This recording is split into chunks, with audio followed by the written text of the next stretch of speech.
கள்ளக்குறிச்சி மாவட்டம் உளுந்தூர்பேட்டை அருகே உள்ள கூந்தலூர் கிராமத்தைச் சேர்ந்தவர் தம்பு ராமதாஸ். இவர் ஓய்வு பெற்ற ஆசிரியரான இவர் கடந்த 2 நாட்களுக்கு முன்பு உளுந்தூர்பேட்டையில் விபத்தில் சிக்கியதாக கூறப்படுகிறது. இவரது உறவினர்கள் மீட்டு சிகிச்சைக்காக புதுச்சேரி தனியார் மருத்துவமனையில் சேர்த்துள்ளனர்.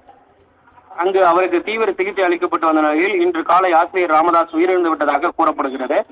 உறவினர்கள் தகவல் அறிந்த நிலையில் உளுந்தூர்பேட்டை முழுவதும் பல்வேறு இடங்களில் கண்ணீர் அஞ்சலி பேனர்கள், போஸ்டர்கள் ஒட்டப்பட்டன.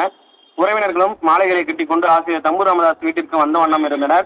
இதற்கிடையே ஆசிரியர் ராமதாஸ் பிழைப்பதற்கு வாய்ப்பே இல்லை என மருத்துவர்கள் கூறிய நிலையில் எப்படியும் போகும் உயிர் வீட்டில் போகட்டும் என அவரது குடும்பத்தார் ராமதாஸ் உயிரிழப்பதற்கு முன்னரே ஆம்புலன்ஸில் வீட்டிற்கு அழைத்து வந்துள்ளனர். மற்றொரு புறம் அவர் இறந்துவிட்டார் என நினைத்துக் கொண்டு மாலைகளை கட்டிக்கொண்டு வந்து 100க்கும் மேற்பட்ட உறவினர்கள் டிஜிட்டல் பேனர் அடித்து வைத்து போஸ்டர் ஒட்டி ஆட்டோவில் அவர் இறந்து போனதாக ஒளிபரப்பு செய்து கொண்டிருந்தவர்கள் அனைவரும் உயிரோடு வீட்டிற்கு அழைத்து வரப்பட்ட ராமதாஸை பார்த்து அதிர்ச்சி அடைந்தனர்.